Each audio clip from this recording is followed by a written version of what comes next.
What's going on, guys? Pixelated back at it again with another review. Today we are looking at the holiest of Nike collabs. It might not be the most hype, it might not be the biggest brand in the game right now, it still is the most holiest. Check it out, guys. We're looking at Nike X Acronym Air Force 1 Downtown SP.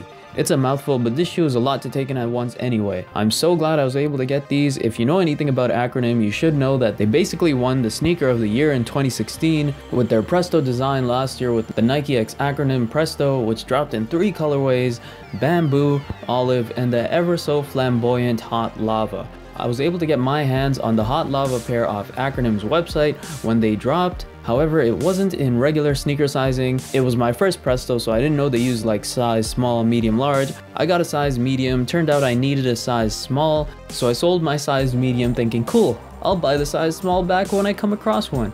And all of a sudden, bam, sneaker gets sneaker of the year. Jerry Lorenzo wears it in a promo video, a winning combination, and price shot up to the moon. Here I am with no Acronym Prestos. So if you guys see one in a size small for a blowout price, please hit me up. Not likely, but I thought I'd throw it out there. Anyways, on to this sneaker. The Acronym X Nike Air Force 1 Downtown SP is Acronym's take on the Air Force 1 silhouette. It was released on Nike.com at midnight on February 9th and retailed for $250 US, as well as on Nike EU's website for what I believe was 210 Great British Pounds on the UK page. Nike.ca of course did not receive these, neither did any stores in Canada aside from Haven. If you haven't noticed, Nike has been taking the Air Force 1 in many silhouettes and directions this year. They first started with the Nike Special Field Air Force 1. Now you see many other collabs such as the Patriot Air Force 1s and the New York City Air Force 1s, as well as the Air Force 1 linens. There's even a V-Lone Air Force 1 and possibly a rumored off-white Air Force 1. And that's just of what we know. More likely than not, there will be a ton more unveiled as the year goes by. Acronym is a clothing company that produces a category of clothing known as tech wear.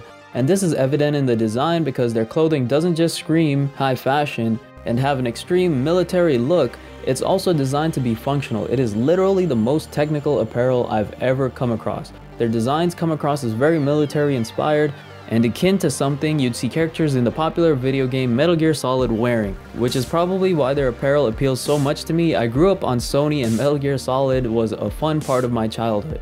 The main designer and co-owner of Acronym, Errolson Hugh, is Canadian, so that's a plus too. Their aesthetic really is out there, like you probably can't wear some of the gear like the pants at most events, even if it calls for casual wear, just because they're so unique and standoutish. The whole tech wear aesthetic and community is something that stands out as a whole, which is not a bad thing per se. I would most definitely be the first person to recommend breaking the barrier and wearing their bahir or cargo pants to places where it wouldn't normally be considered acceptable. Overall, the appeal of the Acronym brand, in my opinion, is its over-stylized look combined with just how practical and useful the technical aspects of their apparel is. I've never seen clothing with more zippers and pockets placed in extremely convenient areas. Just look at this. As designer Errolson says, high tech is only decoration. It only makes sense to use the tech if it's in a tangible way. In other words, you can label something as high tech just because it uses newer materials, but it doesn't mean much unless it creates a tangible, practical benefit. Fusing aesthetics and practicality is a keystone for Acronym. The Acronym Air Force 1 released in 3 colorways: the black, white, olive colorway, which you see right here, the black olive colorway with the translucent blue midsole you might have seen in my previous video, and the elusive black crimson colorway that didn't release in any store other than Nike websites and probably Nike Lab stores. I mean, there might have been like 1 or 2 stores that got them, but really most stores with Nike Lab accounts just got the black and white and the black and blue colors. I was able to order a pair off Nike EU and ship it to a friend in the UK, but unfortunately, for what reason unbeknownst to me, Nike canceled my order. Thankfully, my friend, who's the same size as me, was able to help me get 2 of the pairs in my size, as he was able to get more than 1 pair of each from several sites. Shoutouts to @GleeMoney. Check him out on Twitter, maybe he could help you out too. I am very thankful for that because I let the Acronym Presto slip out of my hand, but I'm definitely not letting go of these. Now, as similar as this sneaker is in direction to the Special Field Air Force Ones, which was introduced to us at the end of last year, the high top opening of this sneaker is largely different in so many ways. We'll get into that in a bit, but first let's discuss materials. The upper of this sneaker, meaning the opening all the way to the midfoot of the shoe, is made of this nylon neoprene material, but something inside me doesn't want to discount it as just that, because I feel like they definitely used a better fused material to create this shroud. But if you know what it is, leave a comment in the comment section below letting me know. This soft cloth-like material goes all the way down to the midfoot of the shoe, meaning everything but the toe box is made of this material. The toe box is made of a very soft, thick leather and is not perforated. That might be bad for all y'all looking for breathability, but trust me, the material from the midfoot area to the opening of the shoe is actually very breathable and soft. As you can see, we've switched to the alternative laces that came with these, the all-white rope laces. Super clean. The white leather around the toe box is a stiffer leather, sort of what you'd find on a Jordan 1 around the same outer paneling. The eyelets in which the laces go through are the same soft black leather as the toe box. The Acronym Air Force One Downtown SP takes from a spin-off model of the Air Force One, also known as the Air Force One Downtown SP, sans Acronym. This model came in a gradient pack where the midsoles were translucent with hits of gradient colors running across it. This could be why the other two colorways of the Acronym Downtowns have the translucent midsoles, as an ode to the history of the silhouette. The midsole is also comparably slimmer than a typical Air Force One silhouette, which is one of the things I really like about this shoe. I love it because it's basically a Jordan 1, and Jordan 1s are my favorite Jordan. The midsole on this is all white with Nike Air branding on the outsole. What's really cool is the Air text on the heel is embossed where it's normally debossed and sticking out on a typical Air Force One. The sneaker comes with olive rope laces and an extra set of all white rope laces, which is what I'm probably gonna keep in there as my go-to lace. Onto the cool stuff. The inside of this soft upper opening is made of this softer felt-like material. There is a leather patch on the tongue that has Nike Air, Nike X Acronym branding on it. Swoosh Acronym DAF1-ACR, which is the model number of the shoe. And then it says German veneering. Not engineering, German veneering.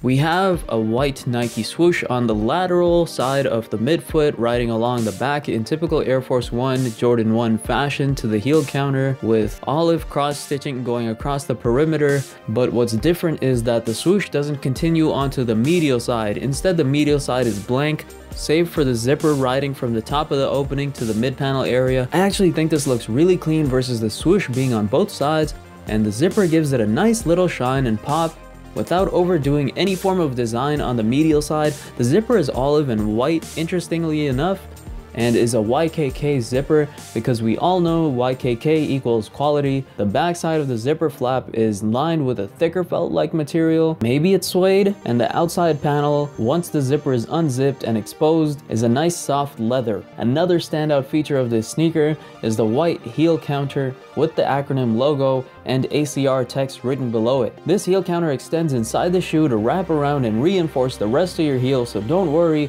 you're not stuck in the same neoprene material with nothing to hold your foot in place. You're protected from stab wounds if someone tries to stab directly at your heel, so you're good. You see an olive pull tab going from the top of the shoe to below the heel counter and stopping at the midsole. And finally, the most complex and acronymy part of this shoe, the compression strap. This basically is the more hardcore version of what you saw in the Special Field Air Force One. In fact, I'm almost convinced Nike released the Special Field Air Force One as a more consumer-friendly product to get people ready for this. Not a likely theory again, but I'd like to think it is. I only say this because this sneaker was most definitely designed before the Special Field Air Force One, as several pairs were floating around and found in Nike outlets more than a year ago, and production dates on pairs have indicated these were produced way back in 2014. That's 3 years ago. How ahead of their time is Acronym, bruh? Designer Errolson Hughes said he got the idea for this strap when he visited a German military manufacturer. Tell me how that's not badass. Techwear enthusiasts already look like Metal Gear soldiers. Now their god, basically, actually got inspired by military manufacturing to create these. Anyways, back to the strap. Listen, ladies and gentlemen, if you thought being able to strap your Special Field Air Force Ones is enough for you to know how to strap these up, you're in for a delightful surprise. This is the most complicated single strap I've ever seen. Well, it's easy once you do it one time, so let me try to teach you through this vid. It might not come out nice, it might, who knows, we'll figure it out. Just try to follow me, alright? Don't be slow. Alright, so let's do a quick rundown. There are 4 important parts and pieces to the puzzle. We have the pin, the base, the eyelet, and the sliding cam lock buckle. We're just gonna call it the cam buckle. So step 1, put the base on the eyelet. Step 2, put the pin through the eyelet. Step 3, grab this little seemingly random tab on the strap and grab the cam buckle. Pull them both away from each other until you get the desired fit. Then 4, lock the cam buckle in place. Tuck the pull tab in the strap and you're good to go. And of course, these have been initiated into the Hype Beast Lacing Fraternity. I'm sure the acronym gods are shaking their heads real hard right now. I'm sorry guys, I had to do it. It's part of my videos. Yeah, I couldn't keep the unbuckled strap thing going. For such a high top sneaker, the Acronym Air Force 1 Downtown is actually very comfortable. And when I talk about comfort, I'm referring to the soft upper that you see on these. Because of that, there is almost no constricted feeling to the rest of your leg, versus something like the Special Field Air Force 1 because it uses a ballistic nylon or a mesh canvas type material for the upper leg opening / shroud. There's no give or flexibility when you're moving your leg around and bending at the ankle, so once it reaches that flex limit, you can feel the limitation and pressure against your leg. Because of this, these are superior to the Special Field Air Force 1 in comfort. The one caveat is that you don't have the added memory foam insole in these, and it's pretty evident once you start hopping around in them like I did for this video. Not a likely scenario again, but it's worth mentioning. They're definitely not made to jump around in, but as an everyday sneaker, I'd much rather walk in these than in the Special Field Air Force 1s. They're also much easier and immensely faster to put on. So for someone like me who doesn't have 30 minutes in the day to spare to lace up some sneakers, this is an important benefit. As for sizing on these, I went half a size down. It was uncomfortably snug at first, but broke in one wear. Some people have said that they went true to size in these. There's definitely going to be room in the toe box if you go true to size lengthwise, but they do fit a little narrow, so take that as you will. As for sizing, if you're getting a pair, these actually do fit like Jordan 1s, so I would recommend getting these in whatever size you wear in Jordan 1s, because these are narrow and long just like those. With that being said, I hope you enjoyed the video. If you took something from it, please hit that like button. What did you think about this collab? I know this was one of those niche collabs where you either love it or you could care less about it. So I want to hear your thoughts and opinions in the comment section below. Share this with your friends. Let them know Pix does the dopest on-foot reviews. And please subscribe for more juicy content. Catch you later. Pixelated out.